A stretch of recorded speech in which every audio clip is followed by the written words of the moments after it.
بسم الله الرحمن الرحيم الحمد لله الذي أرسل رسوله بالهدى ودين الحق ليظهره على دين كله ولو كره المشركون ومن على المؤمنين إذ بعث فيهم رسولا من أنفسهم فهدى إلى سبيل الرشاد وجاهد في الله حق جهاده وصلوات الله وسلام عليه وعلى آله وصحبه أجمعين. سلام الله عليكم ورحمة الله وبركاته. حياكم الله. Ahlan wa sahlan bikum dans cette 88e rencontre des leçons à tirer de la vie du meilleur des hommes.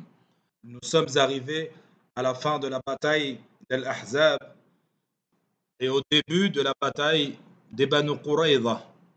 Et nous nous étions arrêtés sur la divergence qui eut lieu entre les compagnons Ridwanullahi alayhim ajma'in. Et que cette divergence n'est pas du tout une divergence qui prouve, comme certains essayent de le faire penser, que la divergence est une miséricorde dans notre communauté. Quant aux croyants ce jour-là, lorsqu'ils ont interprété la parole du prophète sallallahu alayhi wa sallam, ils avaient l'éducateur, qui est le prophète lui-même, salawatullahi wa salamun alayhi, pour valider leur choix. Et ils sont revenus vers lui pour décider de qui avait bon ou non. Cela n'est aucunement une preuve pour dire que la divergence est une miséricorde dans notre communauté. Et sachez que la divergence a différents degrés. Il y a des divergences qu'on appelle ainsi, mais qui au final ne sont pas des divergences en tant que telles, mais sont seulement des points de vue différents. Et ils se basent tous deux sur des sources authentiques. Il faut juste comprendre cela par le fait qu'il t'est autorisé de faire un peu de ceci et un peu de cela. Et il y a des divergences qui, elles, sont entre une vérité et une fausseté. Soit tu choisis de suivre la vérité, soit tu prends le chemin de la fausseté. Ala kulli hal, ceci étant dit, lorsque le prophète sallallahu alayhi wa sallam est arrivé à la forteresse des Banu Qurayza, ils les ont entourés. Et c'est là que les Juifs ont commencé à insulter les compagnons et le prophète lui-même, sallallahu alayhi wa sallam. Quant au prophète, il n'était pas encore arrivé sur place. Et les compagnons répondaient dans un premier temps à leurs insultes. Mais lorsque le prophète sallallahu alayhi wa sallam est arrivé, les compagnons ne voulaient pas que le prophète entende les insultes que subissait sa personne et également ses femmes. Mais malheureusement, il les a entendus. Et il dit, ô vous qui adorez les tawarit en dehors d'Allah, qui êtes par le passé une communauté de singes et de porcs, m'insultez-vous?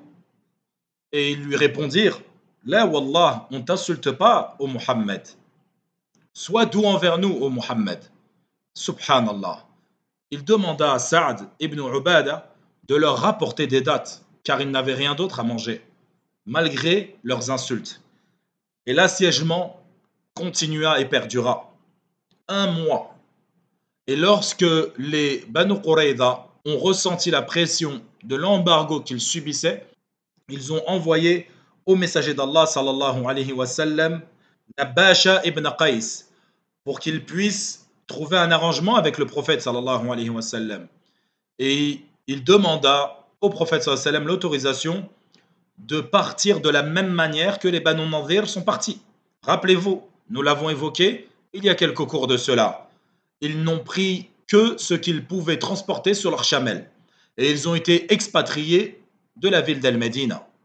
Et ils lui proposèrent cela, de pouvoir s'en aller et de laisser leurs armes derrière eux. Mais le messager d'Allah sallallahu alayhi wa sallam a dit qu'Allah, oh que non, vous n'aurez pas droit à ce privilège. Et là, ils lui dirent, ô Muhammad, dans ce cas-là, laisse-nous partir et on ne prend rien avec nous.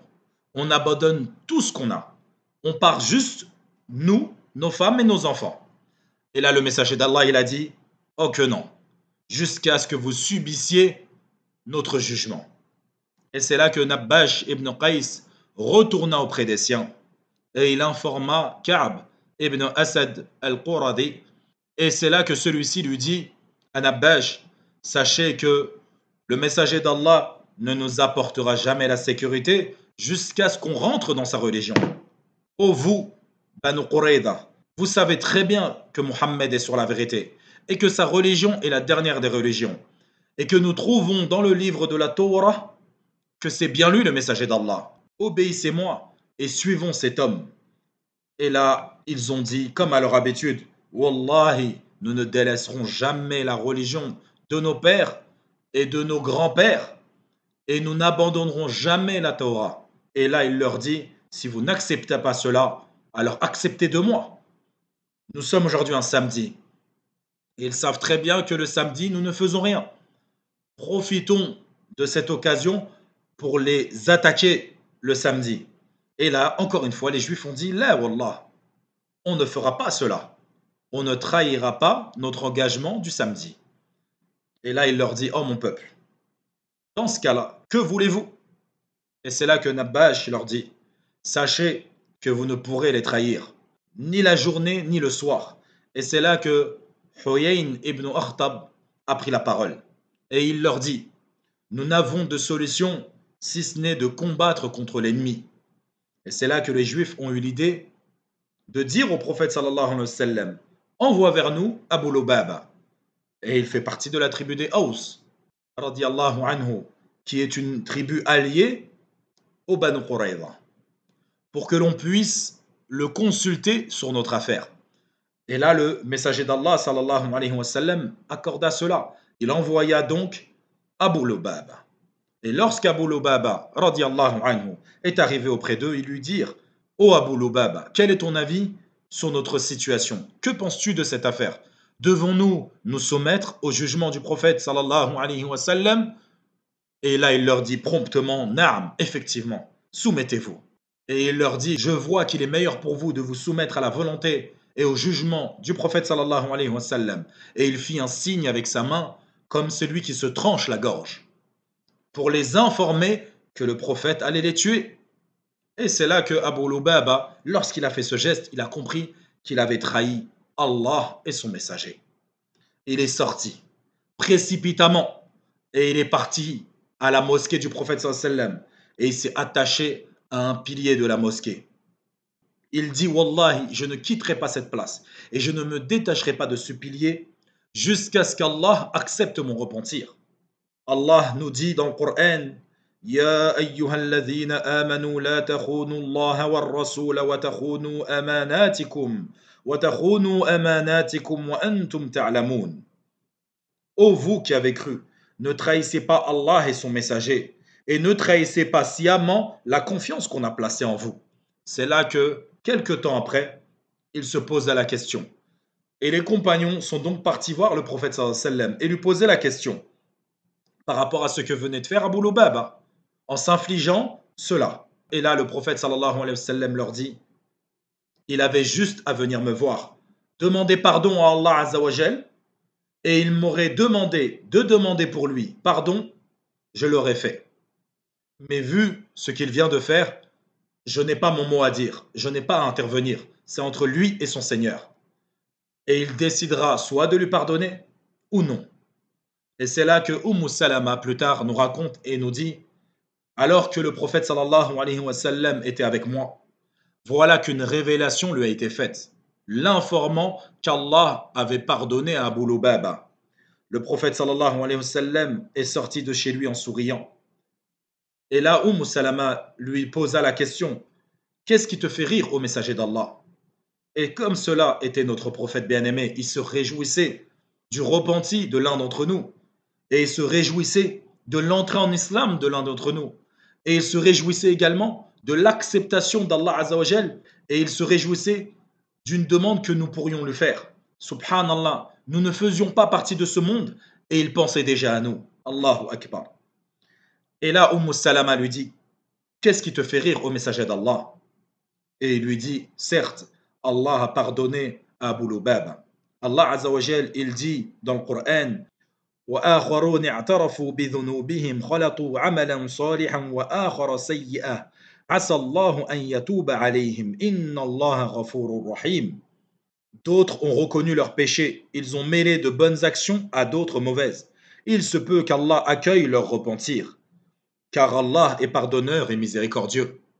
Et c'est là que Salama s'est réjoui et a dit au messager d'Allah, ô messager d'Allah, permets-moi de lui annoncer la bonne nouvelle.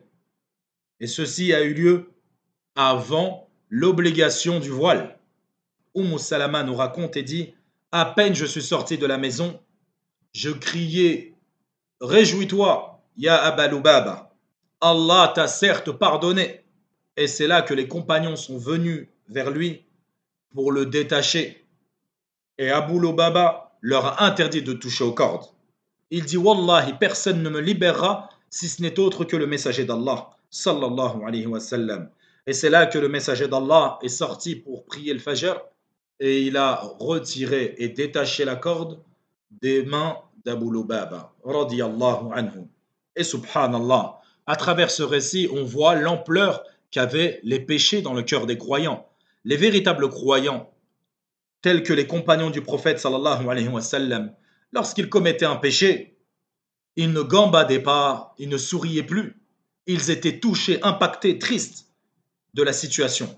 Et ils regrettaient amèrement, sérieusement et clairement leurs erreurs. En comparaison avec notre époque, on fait des péchés jour et nuit. On vit, on joue. Ça nous fait ni chaud ni froid. Allahumma musta'an. Presque comme si on ne commettait zéro péché. Ceci est la différence entre nos cœurs et le cœur des compagnons du prophète sallallahu alayhi wa sallam. Et c'est d'ailleurs pour ça qu'Allah les a choisis. Hani'an lahum. Et wallah, un conseil que je me donne personnellement et que je vous donne également, toujours être en garde que nos cœurs s'habituent au péché. On se doit toujours de garder à l'esprit la chaleur hostile du péché, que ce soit une cause après Allah Azza wa Jal de notre guidée et de notre maintien ferme sur cette religion. Puis les Haus, qui font partie de la tribu de Abu Lubaba, sont partis voir le messager d'Allah, sallallahu alayhi wa sallam, et lui ont dit: ô messager d'Allah, tu as été bon avec les Khazraj, qui sont la deuxième tribu des croyants de Médine. Et les alliés des Khazraji, avant l'islam, c'était les Banu Qaynuqa. Rappelez-vous, nous en avons également parlé dans des cours précédemment. Et donc les Haus ont voulu intercéder auprès du prophète sallallahu alayhi wa sallam pour les Banu Qurayza. Et c'est là que le messager d'Allah sallallahu alayhi wa sallam leur dit: ne seriez-vous pas satisfaits que nous donnions le jugement à l'un d'entre vous? Et ils lui ont dit: bien sûr. Et là, le prophète sallallahu alayhi wa sallam leur dit: dans ce cas-là, celui qui va juger les Banu Qurayza, c'est Sa'ad ibn Mu'adh, radiyallahu anhu, qui se trouvait non loin du prophète sallallahu alayhi wa sallam, en train de panser sa plaie, car il a été blessé, comme nous l'avons dit, par une femme qui s'appelle Rufayda. Le prophète lui dit: ô Sa'ad, Ya Aba Amr, le jugement te revient. Et c'est là que les Haus ont dit: Ya Sa'ad, sois bon envers nos protégés. Et c'est là qu'il s'est mis debout tout en étant blessé. Et il a montré du doigt les Haus en disant: c'est moi qui dois juger. Alors que le prophète sallallahu alayhi wa sallam était à l'opposé, il n'a pas voulu montrer le prophète sallallahu alayhi wa sallam du doigt, par respect pour lui.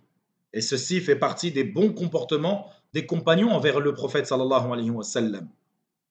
Et le prophète sallallahu alayhi wa sallam fit un signe de la tête que oui.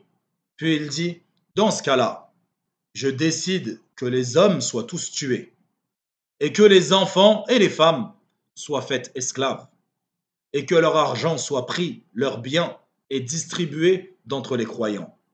Et c'est là que le prophète sallallahu alayhi wa sallam a dit: Allahu Akbar, laqad hakamta fihim bihukmillahi min fawqi sab'i samawat. Et ceci a été la fin des Banu Qurayza.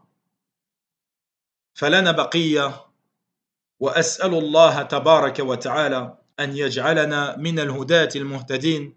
اللهم لا تفرق جمعنا إلا بذنب مغفور وعمل متقبل مغفور يا عزيز يا غفور. سبحان ربك رب العزة عما يصفون وسلام على المرسلين والحمد لله رب العالمين.